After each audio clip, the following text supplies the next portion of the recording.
Okay, well, this week and next week I'm going to concentrate on setting the contexts, introducing you to the contours of an unfamiliar society.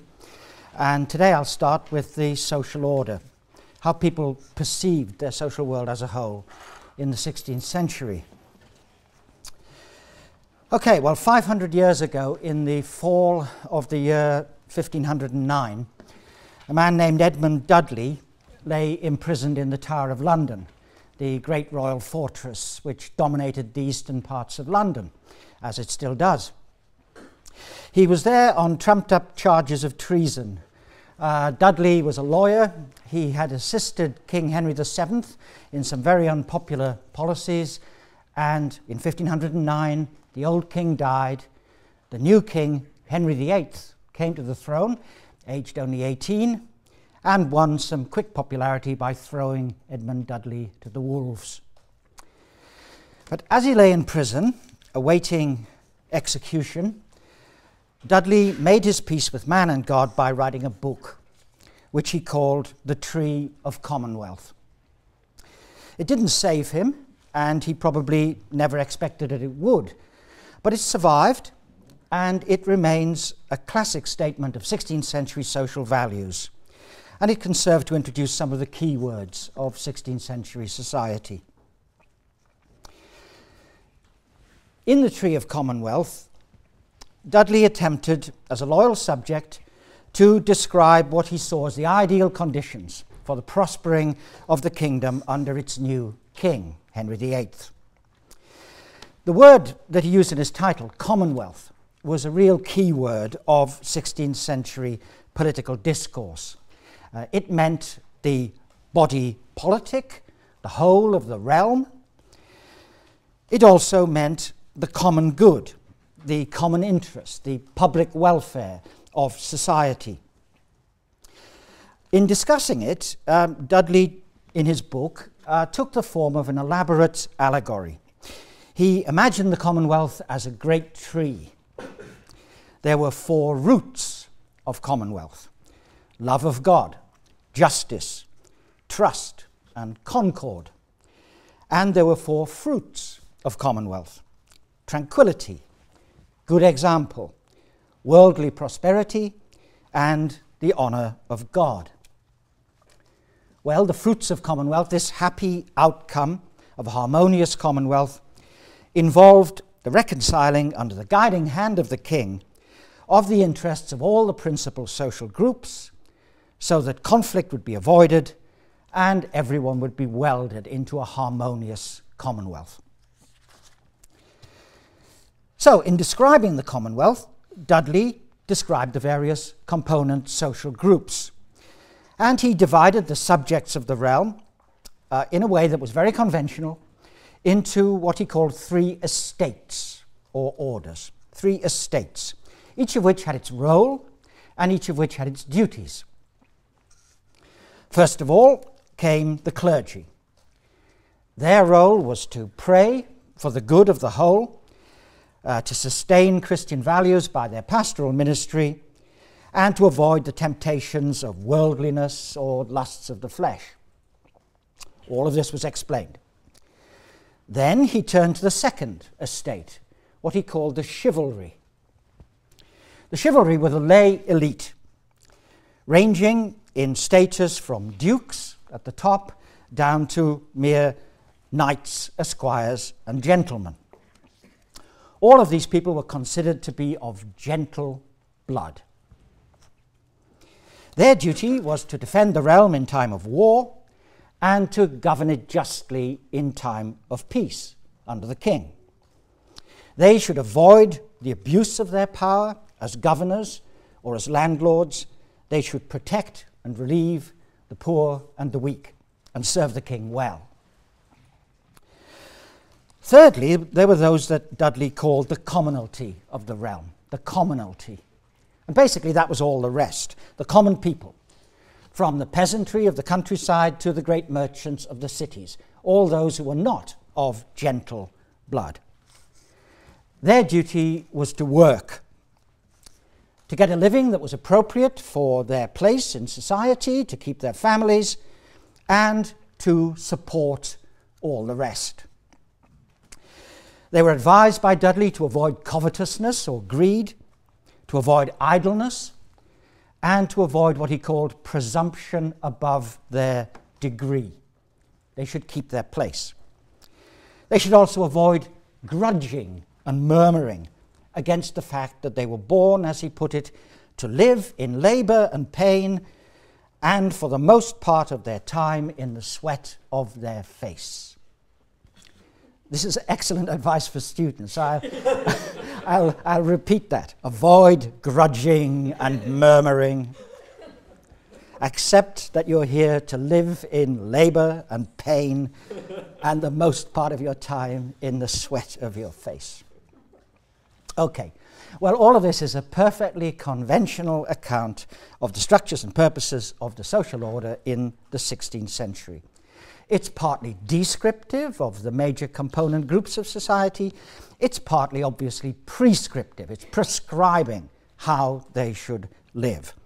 And in doing so, it embodies the central ideals of the social morality of the time as it was conceived by people like Dudley. Harmony, duty, order. Now, clearly, this ideal was communitarian.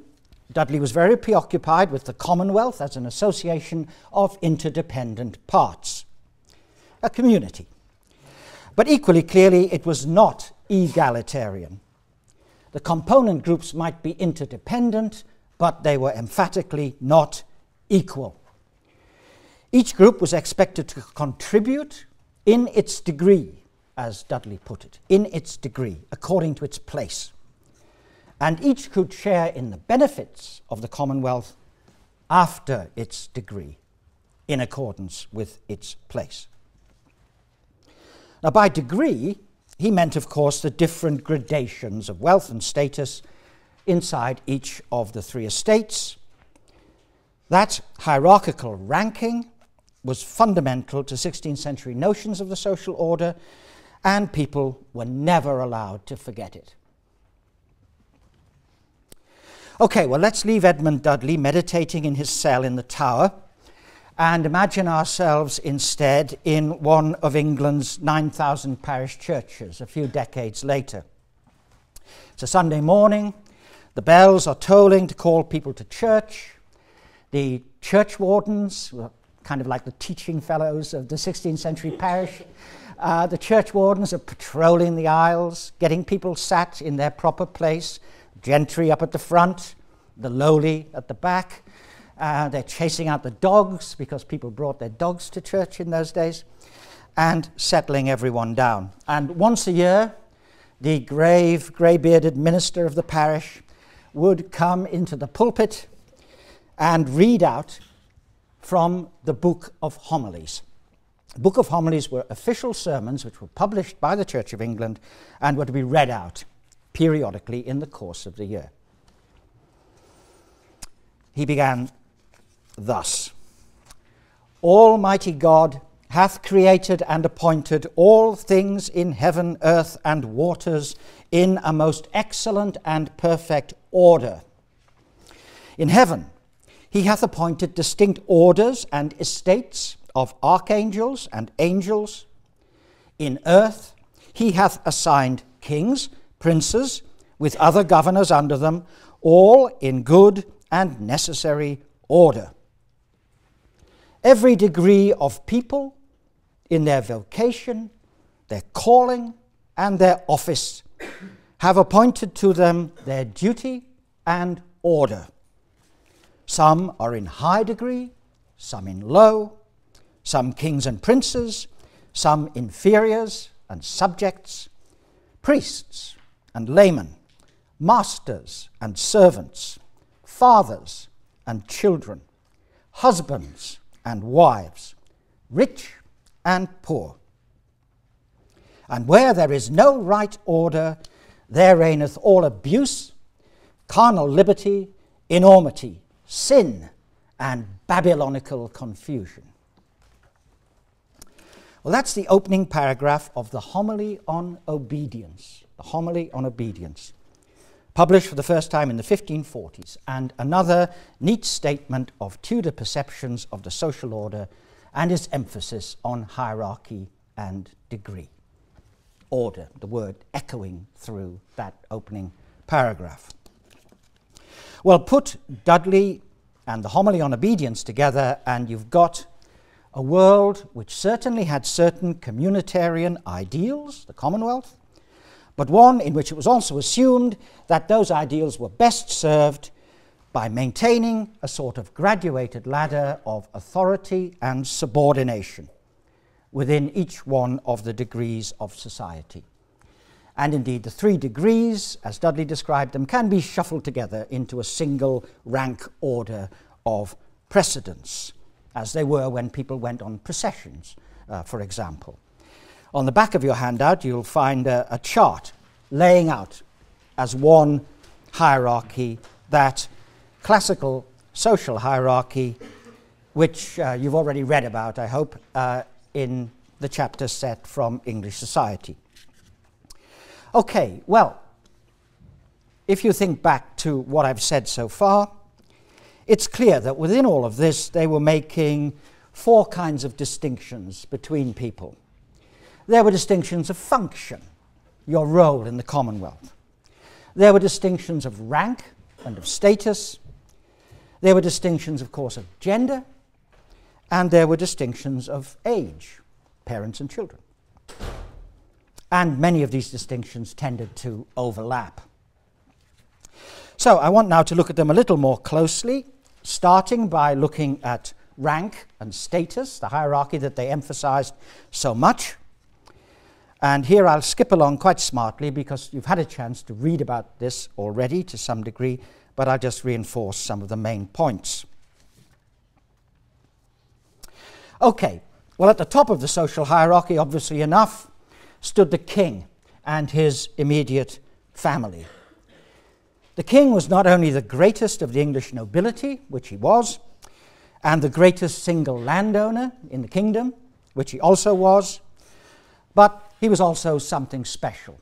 The king was the anointed of God, as they put it, ritually anointed with sacred oil at the time of the coronation, the fount of all secular authority in the realm, but also considered to be ruling by the special grace of God. Beneath the crown came Dudley's chivalry, and that was itself internally differentiated into, on the one hand, and your handout will help with this, on the one hand the peerage, and on the other hand the gentry. The peerage were the greater nobility. They were the nobles who were distinguished by having inheritable titles which could be passed on to their sons: dukes, earls, marquises, viscounts, barons, lords. They also had a favourable position before the law. They could only be tried by their peers, usually in the House of Lords, when Parliament sat. They had the right to sit in Parliament by virtue of their birth and social position.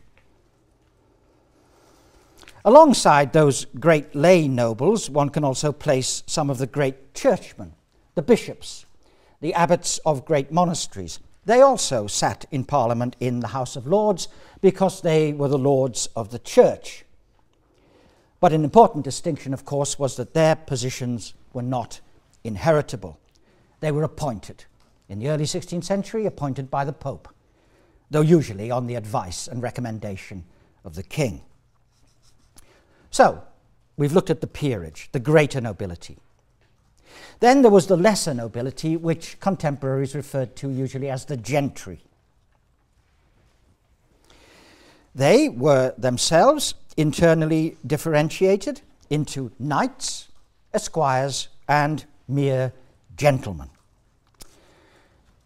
Knights were created by the monarch for service in war usually, or in government, as indeed they still are.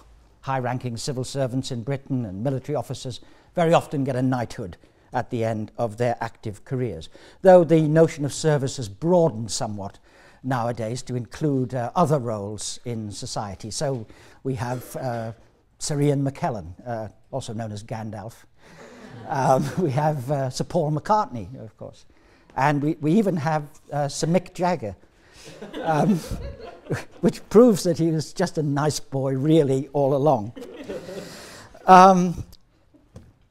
So the appointment of knights, the dubbing of knights by the monarch continues, of course. In the 16th century, they were usually selected to be made knights from amongst the leading families of each of the 40 counties of the kingdom. And the title could not be inherited. You had to be made a knight again in each new generation.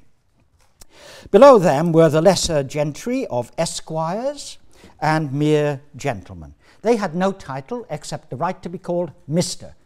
Only a gentleman could be called Mr.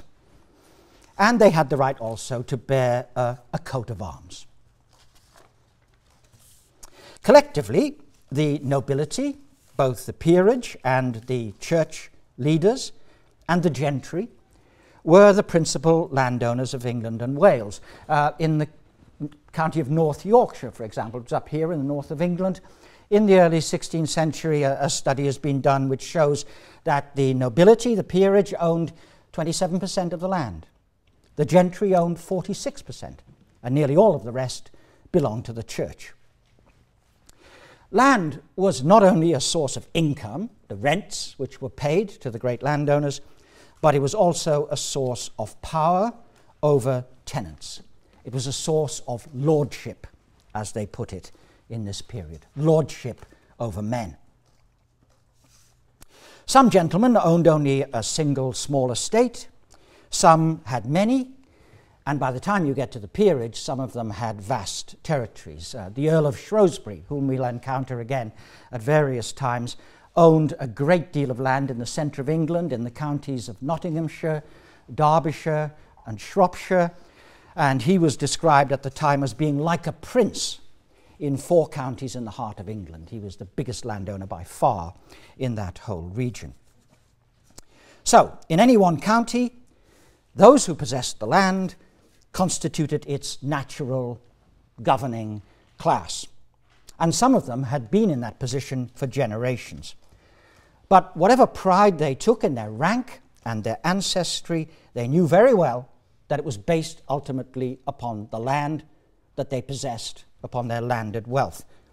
One gentleman, Sir John Lowther, advised his sons as follows: "Without wealth, the support and upholder of gentry and worldly reputation, then nobility and gentility is but vain and contemptible title in England, and always hath been. Preserve your estate if you will preserve your gentility and nobility of blood, which is nothing else but a descent of riches." Quite a frank recognition of the realities of the social structure. Okay, so noblemen and gentlemen possessed most landed property, but of course they were only a tiny proportion of the population, probably something like 2%. The other 98% were the Commonalty, and of these the majority lived in the countryside. England in the 1520s, the earliest period for which we can make really good population estimates, had about 2.4 million people, and not more than 10% of them lived in towns. Indeed, only 5% of them lived in towns that were bigger than 5,000 inhabitants. 5,000 inhabitants was considered a good big town in the 16th century. Wales had a population of only about 250,000, and even fewer lived in towns. It's a mountainous region, very few urban settlements except around the coast. So we're dealing with an overwhelmingly rural society. But the Commonalty were far from being just an undifferentiated mass of peasants. In rural society, beneath the landowning gentlemen who drew their income from rents, people were normally divided into 4 subordinate groups. There were yeomen, there were husbandmen, there were craftsmen and tradesmen, and there were cottagers and labourers. You'll find definitions of these different groups on your handout. Yeomen are sometimes defined as being owner-occupiers who possessed freehold land and they sometimes were. But in fact, most of them were tenant farmers. The crucial thing about yeomen is that they were substantial tenant farmers. People who employed labour, people who could produce a substantial marketable surplus which they could sell to the towns. These were the people who were sometimes described as the better sort of people in their villages, or the chief inhabitants. Beneath them were husbandmen, small family farmers, generally with holdings of under 30 acres or so, enough to support their families and to produce a modest surplus to sell, but relying for the most part on their direct family labour. Then there were village craftsmen and tradesmen. Some of them might be people of substance. Millers and blacksmiths were able to make a good living, for example. Others were usually poor. Tailors or alehouse keepers who brewed ale were generally relatively poor. Most craftsmen fell somewhere between the two, and most of them also farmed as well as performing the duties of their craft. And finally, there were the cottagers and labourers. They sometimes held a few acres of land, which they rented from a local landlord or from a local farmer. Some of them might have a trade from time to time, but most of them relied upon wages for at least a significant part of their income, working as farm labourers on the holdings of bigger tenants. Well, one can generalize in that kind of way, but the proportions of the rural population that fell into these different groups varied enormously from place to place. What you can say in general is that rural society was highly differentiated. A large minority of big yeoman farmers, a broad middle band of people who could get a secure living as craftsmen or as husbandmen, and another large minority, probably about a quarter in the early 16th century, who put together a rather bare hand-to-mouth living as cottagers and labourers. But most people still had access to the land one way or another. Even cottagers and labourers generally had a small holding, and they would have the right to graze their animals on the commons of their village, rights of pasture. Complete dependence upon wage labour was still exceptional in the countryside. And I emphasize that because that's something that was going to change, as we'll see, in the course of the 16th century. What about the towns, then? Townspeople, as I've said, were very much a minority, but they were a very significant minority. The towns ranged from tiny market towns, which came alive on market day, to what were considered the great cities, with populations of above 5,000. And the one truly significant city, the city of London, down here in the southeast, with a population in the early 16th century which had already reached about 55,000. So London was a significant city by the standards of the day. I look at the distribution of towns in another lecture, but the thing to stress today is that even small towns had a much more variegated occupational and social structure than did country villages.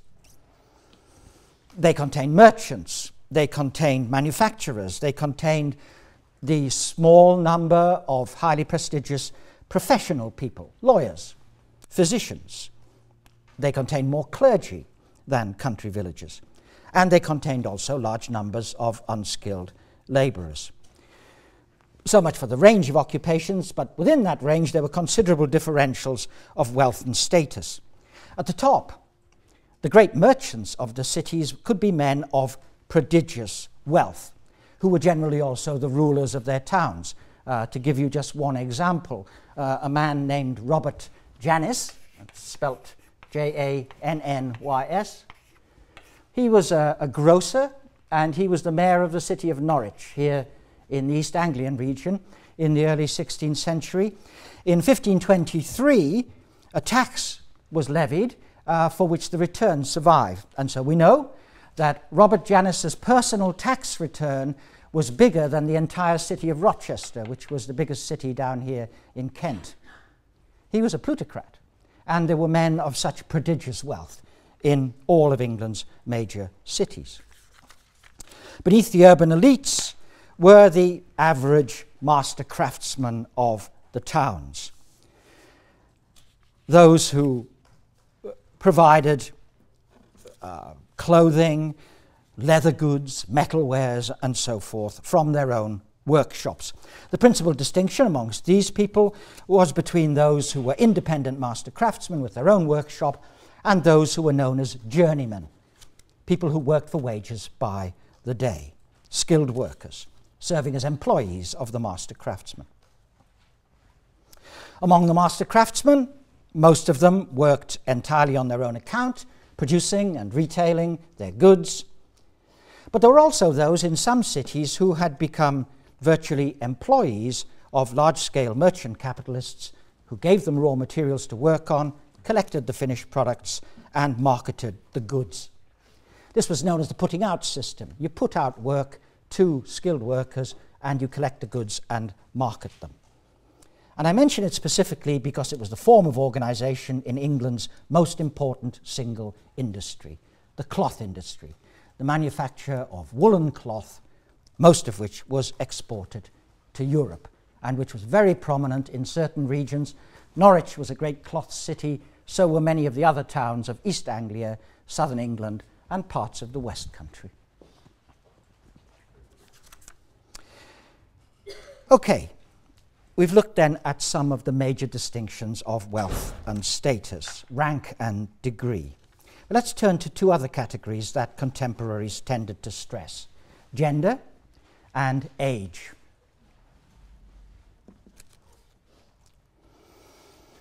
For the most part so far, in talking about wealth and status and rank, I've been talking about adult men. And to do that is an accurate reflection of the attitudes of the time, the attitudes which they held towards the position of women and of the young. Women and young people took their place in the social order from either their husbands or their fathers or their masters. And to that extent, it's been said their social identities were subsumed, absorbed into the social identities of the adult male heads of the households within which they lived. When people talked about the social order as a whole, women and children became almost invisible. They were just subsumed into the identities of adult male householders. Nevertheless, contemporary moralists did have very clear views about the place of women and children and the young in general, and in both cases, that place was a subordinate one. Now, of course, women and some of the young were distinguished by social rank, just as adult men were. Some women in particular might hold positions of great status and power by virtue of their birth and their inheritance, and we'll meet quite a few of them in the course of the 16th century. But nonetheless, although women were obviously distinguished by their rank, they were also collectively distinguished by gender, the social roles deemed proper for the different sexes. And such distinctions were also fundamental to the structure of the social order, as the homily on obedience makes clear. In general, women's place was seen as that of being dutiful adjunct to men, as daughters, as wives, as mothers, or as sisters. They had little recognized role outside the household and few opportunities to pursue an independent career. At least in theory, it was so. That subordination was justified by the authority of Scripture. St. Paul was constantly quoted on that point. And it was also justified in English law, especially the law of property. According to English common law, property was vested in male household heads. An unmarried woman who was described in law using the Norman French that they used in the law courts, who was described in law as a femme sole. You'll find the term on your handout. An unmarried woman could hold property, she could make a contract, she could engage independently in economic life. But a married woman was subject to the legal doctrine of coverture. She was described in the law as a femme covert. And her rights were seriously curtailed by coverture. She could hold no goods independently in marriage unless a separate trust had been erected for her. There was no community of goods. Her husband got a life interest in any lands which he brought to the marriage. All of the movable goods of the family were his, and her rights were limited to her dower. That was usually a third of the land and goods of the family, which was reserved, when her husband died, to keep her in her widowhood, and would eventually revert to the main heir of the family. So that was the law as regards women, and in particular their property rights. And all of this was bolstered by widespread assumptions about the allegedly inferior capacities of women, not only in terms of physical strength, but also in terms of an allegedly weakness of intellectual capacity and emotional stability. The piece on the longer reading list by Crawford and Mendelssohn on women in early modern England has an excellent lucid discussion of these issues in its opening chapter, especially the medical attitudes towards women at the time. So, as a result, any failings which were observable in women were attributed not to their unequal opportunities or their restricted education, but supposedly their natural weaknesses. And the fact that many men also shared these weaknesses was conveniently overlooked. Well, the official view of the Church on all of this was again read out every year in another homily, the homily on marriage. The homily on marriage declared that, I'm quoting, "The woman is a weak creature, not endowed with the like strength and constancy of mind as men. Therefore they be the sooner disquieted, and they be the more prone to weak affections and dispositions of the mind more than men be." And the homilist went on that therefore a woman must be spared and borne with, the rather in that she is the weaker vessel. The weaker vessel. A phrase from the homily on marriage, which was often repeated.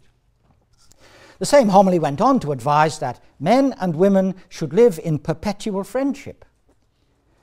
But it was one based, of course, upon the assumption of female acceptance of male authority. One of the great preachers of the late 16th century, William Perkins, a great Puritan preacher who preached in the city of Cambridge, said as follows concerning husbands and wives: "The good man, or the master of the family, is a person in whom resteth the private and proper government of the whole household, and he comes to it not by election, but by the ordinance of God, settled even in the course of nature." And he continued, "The good wife of the house is a person which yieldeth help and assistance in government to the master of the family, for he is, as it were, the prince and chief ruler, and she is his associate." Well, how far these prescriptions were actually observed in practice, we'll see in the next lecture. And also, if you wish to work on it, there's an abundant literature on that issue. But these were the prescriptive values of the time. Now, of course, women, whatever their formal subordination to their husbands and their fathers, did, of course, bear some authority in the Commonwealth, alongside their husbands. They bore authority over their children and over the servants and apprentices, the young people who lived within their households. Servants were generally young, generally aged between about 14 and the mid-20s. They were generally hired on annual contracts, and they lived in the households of their masters and mistresses. And in return for their labour, they were fed and clothed and given lodging and a small wage, which was very often paid only once a year. Some servants stayed with particular households for years and might form quite a close bond with their masters and mistresses. But most moved on at the end of each year. They would go to the hiring fair and be hired into a new household, moving around an area from village to village until they would eventually settle down and marry in their mid to late 20s. In the towns, the duties of servants were largely domestic, and servants were mostly women, leading some towns to have an unbalanced sex ratio in favour of women. In the countryside, both male and female servants worked on the farm, engaged in domestic tasks or in agricultural tasks. They were known as servants in husbandry because they engaged in husbandry, agricultural work. But whatever the case, servants were a very large and a very distinctive part of society, a distinctive part of the labour force in particular in 16th century England. It's been estimated that perhaps a quarter of the entire population lived in other people's households as servants. And it's been estimated that 60% of the population aged between 15 and 24 were living as servants at any one time. So it was a distinctive element of the population and a distinctive phase of the life cycle for most young people. While they were living through that stage, they lived under the authority of a master and a mistress in a household, which perhaps did a great deal to shape their social expectations, particularly their expectations regarding authority, part of their socialization. Apprentices were predominantly urban, and they were usually male. Young men in their late teens and early 20s for the most part. One tends to think of apprentices as little boys sent out to learn a craft at the age of 7 or 10. In fact, they were more like modern students. They were generally in their late teens and early 20s. And they had been bound by an indenture, a legal indenture, to a master to learn a trade over a period of years. Usually apprentices were migrants to the towns. They'd come in to learn a trade, were bound, lived in with their masters, and like servants, they were very numerous. It's been estimated that in 1550, about 10% of the population of London were apprentices. They differed from servants in that they tended to stay with their master for the whole period of their training, which was usually a period of 7 years. They enjoyed a superior status because they had superior prospects in life. One day, they would be skilled journeymen and then perhaps master craftsmen themselves, and they were aware of this distinction. But in the meantime, they too lived very much under the authority of their masters. So, most of the young then lived in positions of subordination. And they had social identities which were merged with those of the adult householders under whose authority they lived. To give you one example of this I recently encountered, I was looking at the deaths recorded in parish registers in a plague year in the early 17th century, and it was striking that servants were not recorded under their own names. When servants had died of the plague and were buried, they were put down in the parish register as Robert Foster's maid, or a man of John Atkinson, or terms like this. The actual name of the servant not mentioned. They're just anonymous. They're attributed to their master or their mistress when they were buried. It's just a striking example of that kind of social submergence within the identities of their superiors. And outside the household, too, the prevailing ideal of the age was what's been called gerontocratic. That is to say, the old should rule, the young should serve and show respect. The moralists of the time, when they wrote about youth, conventionally saw it as a time of hope, but also of danger. The young were conventionally portrayed as being unusually subject to fits of passion, to rashness, to volatility, to intemperance, and to sexual lasciviousness. Where they got this idea from, one can't imagine. Wisdom and self-control were regarded as coming only with age. And accordingly, there was a preference for age and seniority in all institutional life. Well, one could say, well, that's just the same today. But one important difference is that in the 16th and 17th centuries, a far larger proportion of the population were young. The high birth rates of the time and the low life expectancy meant that the population was far younger than is the case today. Far fewer people lived through to their 50s, and even fewer to their 60s when they enjoyed these positions of authority. So then, the young lived also in a situation of subordination. True adulthood came only when they eventually married and achieved economic independence and had households or workshops of their own. Then young men were transformed into masters of families, young women were transformed into mistresses of families, and their place in the social order shifted upwards accordingly. From that point on, differences in their rank were paramount for men in the public domain of society at large, though within the household, differences of gender, of course, still held their place. So, to sum up, this was a very highly structured and stratified society. It was inegalitarian in its social ideals.